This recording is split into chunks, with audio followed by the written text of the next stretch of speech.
Hello friend, नमस्ते, प्रणाम। आज मैं आप लोग के बीच में बहुत ही प्यारा सा गीत लेके आई हूँ। बेटा विवाह गीत है। गीत पसंद आए तो आप लोग गीत को ज्यादा से ज्यादा शेयर करना और चैनल को सब्सक्राइब कर लेना।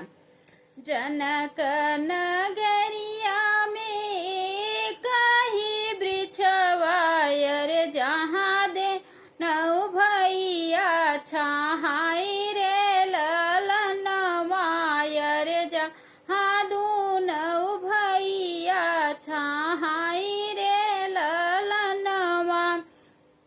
राम यौ लक्ष्मण बैठे वृक्ष के नीचे, अरेल की गई वन के पियास रे ललनवाय, लगी गई वन के पियास रे ललनवा।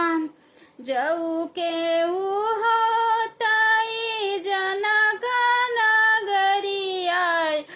हम के पियाऊ तई पानी रे ललनवाय रे, हम के पियाऊ तई पानी रे ललनवा।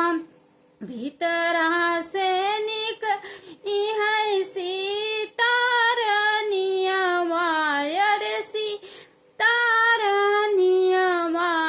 रे, हाथवा घर मुख पान रे ललनवाय रे, हाथवा घड़िल मुख पान रे ललनवा।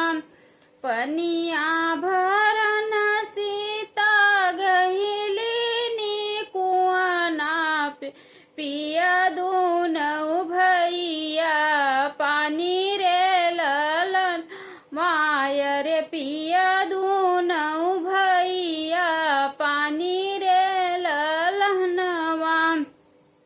के करी हाउ तू बारी बिटिया वायर, ए करी हाउ तू नारी रे ललनवाय रे, के करी हाउ तू नारी रे ललनवा।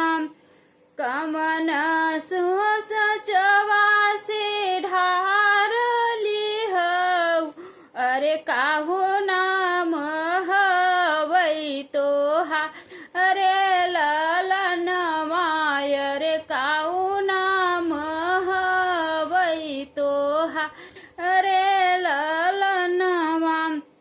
कम राजा जनक जी कबारी बेटिया वायर, सुनना कहई हम दू अरे रे ललनवाय रे, सुनना कहई हम दुलारी रे ललनवा। ब्रह्मा जी गढ़नी सचवा के ढारल यार, सचवा के ढारल यार, सीता नाम हउई हम रे ललनवाय रे, सीता नाम हऊ हमार रे ललनवा। राम जी पियाई लक्ष्मण देखई, अरे देखी मिहा बीच कामई रे ललनवाय रे, की देखी मुह बीच कामई